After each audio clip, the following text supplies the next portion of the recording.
রাবেয়া বসরি সারাদিন মনিবের খেদমত করে। মনিব যা কিছু বলে সকাল থেকে সন্ধ্যা পর্যন্ত মনিবের খেদমত করে, কোনো কাজের মধ্যে ফাঁকি দেয় না। সন্ধ্যা যখন হয়ে যায় মনিবের কাছ থেকে বিদায় নেয়া রাবেয়া বসরি হয়েছে নির্জন একটা ঘর আছে, সেই ঘরের মধ্যে ঢুকে যায়। ঘরের মধ্যে ঢুইকা ঘুমাইতে হয়। আপনার আমার বউরা তো খালি ঘুমায় আর মোবাইল টিপে, ঘুমায় আর মোবাইল টিপে, শুয়ে আসিয়া মোবাইল দেয়। পৃথিবীর মধ্যে যত বড় বড় ভাইরাস আপনি আর আমি দেখছি, সমস্ত ভাইরাসের চাইতে বড় ভাইরাস হয়েছে এই মোবাইল। মোবাইল এমন কিছু নাই মোবাইলের মধ্যে দেখা যায় না। আগে তো দেখতেন আপনারা টিকিট কাটতে অনেকে সিনেমা দেখার লেগে গেছেন, কি জান নাই? কথা বলেন না, জান নাই? অনেকে আসে না এরকম সিনেমা দেখার লেগে গেছেন, হলে গেছেন ছবি দেখার লেগে। বর্তমান ছেলে মেয়েরা আর সেই হলে যায় না, কারণ ওই সিনেমা এখন ঘরের মধ্যে, হাতের মধ্যে। এর জন্য আর টাকা খরচ করে দামুড্ডা যায় সিনেমা দেখে না, হল দেখে না, ছবি দেখে না, কারণ এখন মোবাইলের মধ্যে ক্লিক করলে যত ধরনের নোংরামি, দুষ্টামি, ফাইজলামি যত ছবি আছে সমস্ত ছবিগুলো অটোমেটিক মোবাইলের মধ্যে চলে আসে। রাবেয়া বসরি ওই ঘরের মধ্যে যায় নামাজে দাঁড়ায় যায়,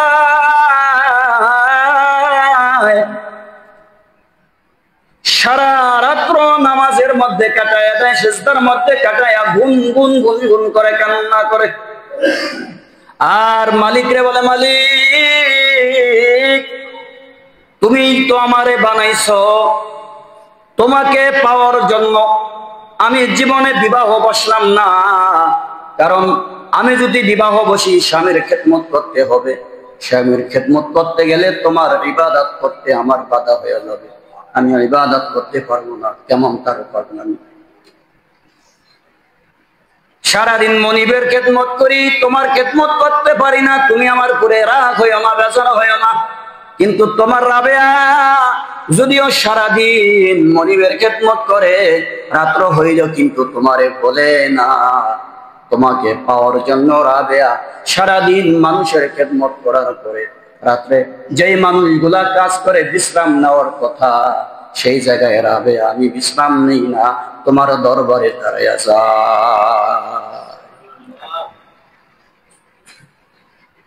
রাবেয়া বসরি উনি বেড়া মানুষ, নাম শুনে কি মনে করলেন? বেটা একজন মহিলা, একজন মহিলা রাবেয়া ওই নির্জন ঘরের মধ্যে বৈশা বৈশা মাওলা পাকের সাথে সম্পর্ক লাগাইয়া দিছে। জীবনে বিবাহ করল না কেন?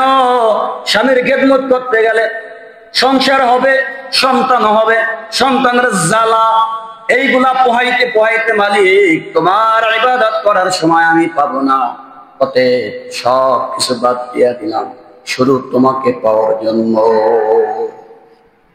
তোমাকে পাওয়ার। এই রাবেয়া বসরি ওই ঘরের মধ্যে বৈশা বৈশা কি করে বলেন? কি করে? আল্লাহর ইবাদত করে, মোবাইল দেখে না। তবে এই জামানায় তো মোবাইল ছিল না, না থাকতো আজে বাজে কোনো চিন্তা নেই, নামাজে দাঁড়ায় আল্লাহর ইবাদত করা শুরু করে দিত। এমন একটা অবস্থা হয়ে গেছে, হঠাৎ ওই যে মনিব, যেই মনিব তারে কিনলো, উনি একদিন হঠাৎ করে পেশাব করবে এই বাহানা দিয়া রাত্রে ঘুম থেকে জাগ্রত হইল। কেন? ওই যে রাবেয়া বসরি বলছেন আমারে যে ঘরটা দিবেন সেই ঘরে আপনিও আসতে পারবেন না। মনিব চিন্তা করলো কারণটা কি? ঘর তো আমার থাকার জন্য আমি রাবেয়া রেখেছি, কিন্তু রাবেয়া আমাকে সেই ঘরে আসতে কেন বারণ করে, নিষেধ করে? একটু দেখার বিষয় আছে। হঠাৎ একদিন মনিব ঘুম থেকে জাগ্রত হয়ে গেল, পেশাবের ভান, ঘরের সামনে গেছে, যায়া যখন ঘরের মধ্যে উকি মারছে, ও ভাই একজন মহিলা রাবেয়া বসরি সেজদায় পড়ে আছে। মনিব যখন উকি মারছে তাকায়া দেখতেছে যে এই ঘরের মধ্যে কোনো বাতি নাই, আমি বাতির কোনো ব্যবস্থা করি নাই, কোনো কিছু নাই, কিন্তু পুরা ঘরটা আলোকিত হয়ে আছে, পুরা ঘরটা আলো। সকালবেলা রাবেয়ারে ডাকছে, রাবেয়া, জি মনিব, আমি তো তোমার ঘরের মধ্যে বাতি ফিট করি নাই, তুমি কি মোমবাতি জ্বলাইছাওনি? আর মোমবাতি যদি জ্বলাও তাহলে মোমবাতির আলো তো এমন হতে পারে না। রাবেয়া বসরি বলতেছেন, ও মনিব, কি ডাকছেন আপনি? বলে, দেখলাম তুমি সেজদায় পড়ে আছো আর তোমার পুরা ঘরটা আলোকিত হয়ে আছে, আমি আশ্চর্য হয়ে গেলাম, এই ঘরের মধ্যে তো আমি লাইট ফিট করি নাই, বাতি দেই নাই, কিন্তু ঘরের মধ্যে এত আলোটা থেকে আসে। রাবেয়া বলছেন, মনিব, আপনারে তো আমি আগেই বলছিলাম আপনি আমার ঘরের আশপাশে আসবেন না, কেন আসলেন? মনিব সন্দেহান, উনি নিয়াত করলেন, আসলেই প্রকৃত কাহিনী এটাকে আমি আবারও দেখতে চাই।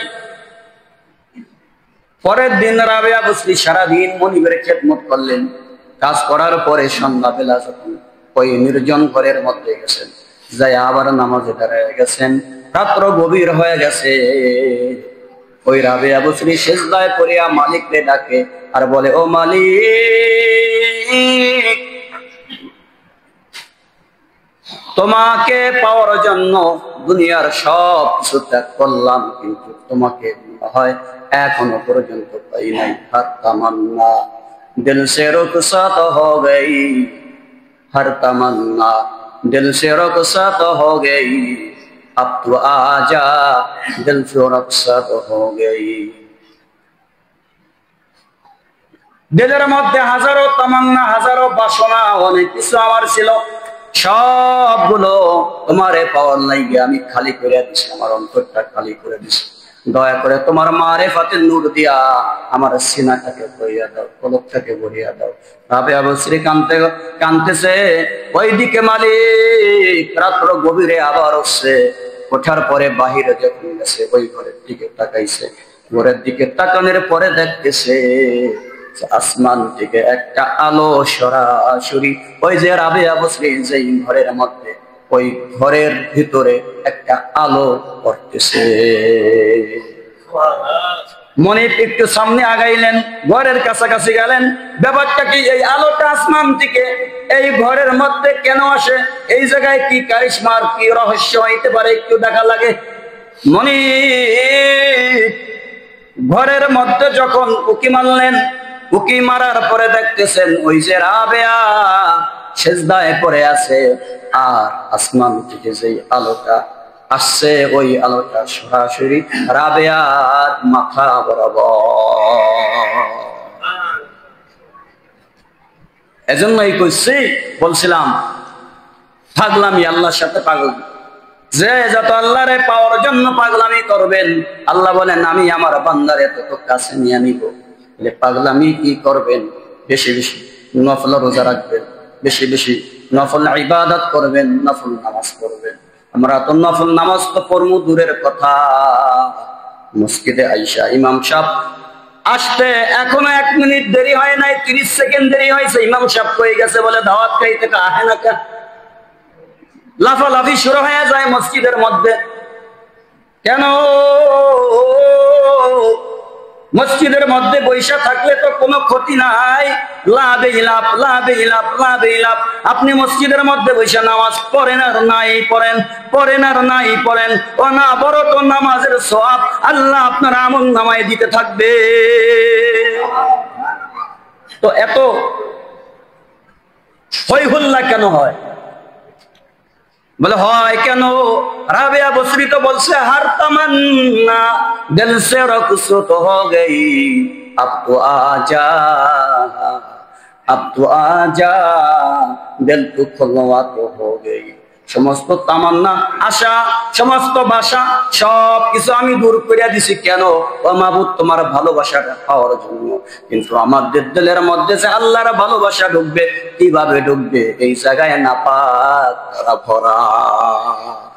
বলে কি আমার নাপাক? হিংসার নাপাক, গিবাদের নাপাক, শিকায়েতের নাপাক, পরনিন্দার নাপাক, মানুষ ঠগানের নাপাক, সুরের নাপাক, ঘুষের নাপাক, বেনামাজির নাপাক, জিনার নাপাক, মানুষকে অন্যায় ভাবে অত্যাচার করার নাপাক, সবগুলো সিনার মধ্যে ঢুকে আছে।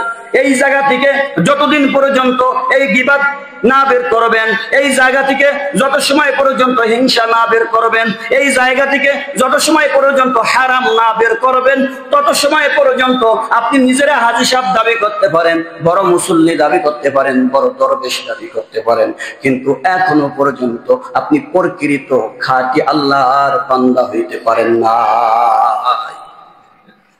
এই জন্য পৃথিবীতে যত ওলি হয়েছে, যত আউলিয়া ইকরাম হয়েছে, নিজের নফসটাকে একেবারেই সব সময় দাবায় রাখতো। নফসে অনেক কিছু চাইতো, কিন্তু নফসের যেটা চাইতো সেইটা আর একটা ঘটনা বুঝলে বুঝবেন। মাইনুদ্দিন চিশতি রহমাতুল্লাহ আলাইহি নাম শুনছেননি? মাইনুদ্দিন চিশতি রহমাতুল্লাহ আলাইহি,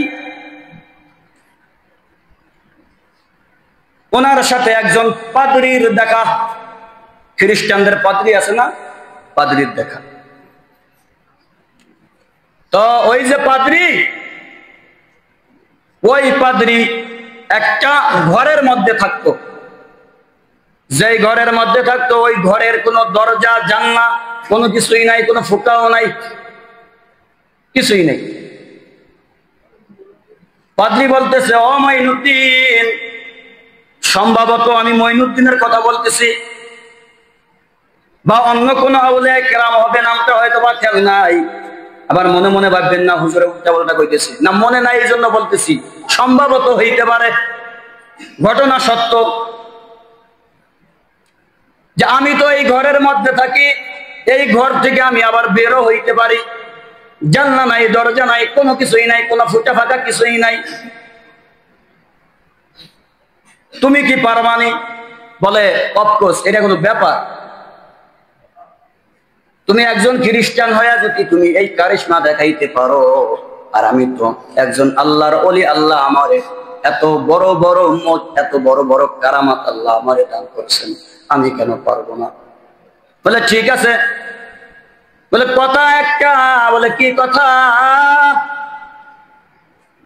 বলে তুমি ঘর থেকে যখন বের হইবা, বের হওয়ার পরে তোমার শরীরের সাথে যে রুমালটা আছে, রুমাল, এই যে রুমালটা, এই যে আমি একটা পাত্র এই জায়গা রাখলাম, দুইটা পাত্র, এই পাত্রের মধ্যে তোমার রুমালটা একটু ভিজাইবা। ঠিক আছে। এবার ওই পাদ্রী ওই ঘরের ভিতর থেকে ওনার জাদু শক্তি দিয়া বের হয়ে গেল। এবার ওই আল্লাহর ওলি, উনিও ইসমে জাত, আল্লাহর কিছু নাম আছে, সিফাতি নাম, এই ইসমে জাত দিয়া এমন একটা অবস্থা কারামত ঘটায় ফেলাইছে, ওই আল্লাহর ওলিও ওই দরজা ছাড়া, জানালা ছাড়া ঘরের মধ্যে ঢুকে গেছে। ঢুকে যাওয়ার পরে আবার বের হয়ে আসছে, আয়সা ওনার শরীরেও একটা রুমাল ছিল, সেইটা অন্য একটা যে পাত্র ছিল সেইটাই ভিজাইছে। দর্শক ডাকছে, তোমরা সবাই এদিকে আসো। আসার পরে বলতেছেন, এবার তোমরা এই পাত্র দুইটা চেক করো, দেখো কোন পাত্র থেকে ঘেরান আসে আর কোন পাত্র থেকে গন্ধ আসে। দর্শকরা যখন ওই পাত্র দুইটা দেখতে গেছে, তাকায়া দেখতেছে ওই যে পাদ্রী, যেই পাদ্রী ঘরের ভিতর থেকে বের হয়ে আসছে, কোনো জানলা নাই, দরজা নাই, ওই যে পাত্র, ওই পাত্রের মধ্যে যে রুমাল ভিজাইছে, ওই রুমাল থেকে প্রচুর পরিমাণ দুর্গন্ধ বের হইতেছে। আর ওই যে আল্লাহর ওলি, ওনার রুমাল যেই পাত্রের মধ্যে ভিজাইছে, সেই জায়গায় মিশকো আম্বারের চাইতেও বেশি ঘেরান বের হইতেছে। শত শত খ্রিস্টান ওই জায়গা ছিল, ওরা বুঝতে ফেলছে আসলে কাহিনী কোন জায়গায়। ওরা বলছে, আমাদের পাদ্রী যে ঘটনা ঘটাইছে, এইটা আসলে ছল চাতুরি বাহানা, এটা আসল প্রকৃত কিছুই হইতে পারে না। যদি আসল এর মধ্যে যদি হাকিকত থাকতো, তাহলে ওনার পাত্র থেকে দুর্গন্ধ বের হইতো না, আর ওনার পাত্র থেকে সুগন্ধি বের হইতো না। অতএব আমরা তো খ্রিস্টান, আমাদের পাত্র থেকে দুর্গন্ধ বের হইছে, উনি তো মুসলমান, ওনার পাত্র থেকে সুগন্ধি বের হয়েছে। অতএব আমরা বুঝতে আর বাকি নাই, ইসলাম ধর্মই সত্য, ইসলাম ধর্মই সত্য, মুসলমানরাই সত্য, মুসলমানরাই সত্য। ওই জায়গায় বসিয়া যারা যারা ওই পাত্রী ছিল সবাই কালিমা পড়ে মুসলমান হয়ে গেছে।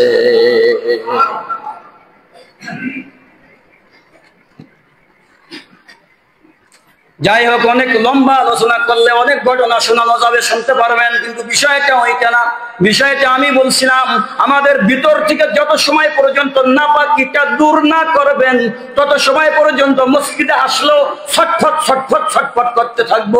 ইমাম সাহেব তো ভিআইপি মাইক্রোফোন দিয়া কেয়ারে, ইমাম সাহেব মোবাইলে ভিডিও কেন করে, ইমাম সাহেব কেন 1 মিনিট দেরি কইরা কেন আসে, ইমাম সাহেব দাওয়াত খেয়ে পেটটা কেন ভইরা ফেলাইছে, এত আক্কাল বাহানা আজে বাজে কথা দিয়া আপনার মনটাকে নষ্ট কইরা ফেলাইবেন। মধ্যে একটা বারের জন্য সুবহানাল্লাহ জিকির বের হবে না, আলহামদুলিল্লাহর জিকির আপনার জবান দিয়া বের হবে না।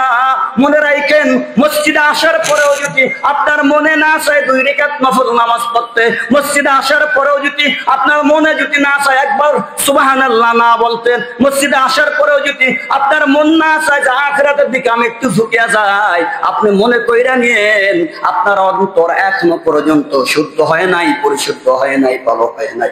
এই অন্তর লয়া যদি আল্লাহর আদালতে যান, জাহান্নাম ছাড়া বিকল্প কোন পথ আপনার নাই।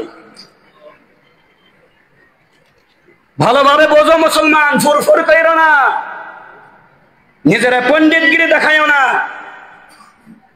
কিছুই না, কিছুই না, কোরআন হাদিসের কাছে আপনি কিছুই না। আল্লাহ তাআলা বলতেছে ওয়াসায়ুজান্নাবুহাল আতকা আল্লাযী ইউতি মালাহু ইয়াতাযাক্কা। আল্লাহ রাব্বুল আলামিন বলতেছেন দোজখ জাহান্নাম ওই সমস্ত মুত্তাকিনদেরকে বাঁচায়া রাখবে। ওই সমস্ত মুত্তাকিন আল্লাহর বান্দা বান্দীদেরকে জাহান্নাম ফিরাইয়া দিবে, জাহান্নাম তার মধ্যে ঢুকাইবে না। বলে কারা? আল্লাযী ইউতি মালাহু ইয়াতাযাক্কা, যারা পরিশুদ্ধ থাকার জন্য নিজেদের যে মাল আছে এই মাল থেকে আল্লাহর রাস্তায় ব্যয় করে। এই আয়াত দ্বারা উদ্দেশ্য হইল যাকাত দেওয়া, ফিতরা দেওয়া। কথা বুঝাইতে পারছিনি? এই আয়াত দ্বারা উদ্দেশ্য হইল যাকাত আর ফিতরা দেওয়া। বলে জাহান্নাম ওই সমস্ত মুত্তাকিনদেরকে ফিরাইয়া রাখবে যারা নিজেদেরকে বাঁচাইবার জন্য, জাহান্নাম থেকে বাঁচাইবার জন্য যারা নিজেদের মালকে, অর্থাৎ মালের যে যাকাত আছে যাকাত দিয়া দেয়, রমজানে যে ফিতরা আছে ফিতরা গুলো আদায় করিয়া দেয়। বলে যারা নিজেদের মালটিকে যাকাত দিয়া দেয়, বলে ওই সামান্য যাকাত দেওয়ার কারণে তার লক্ষ লক্ষ কোটি কোটি টাকা একেবারে হালাল হয়ে গেল, ভালো হয়ে গেল। আল্লাহ তাআলা ওই সমস্ত মুত্তাকিনদেরকে জাহান্নাম থেকে আল্লাহ বাঁচায়া রাখবে।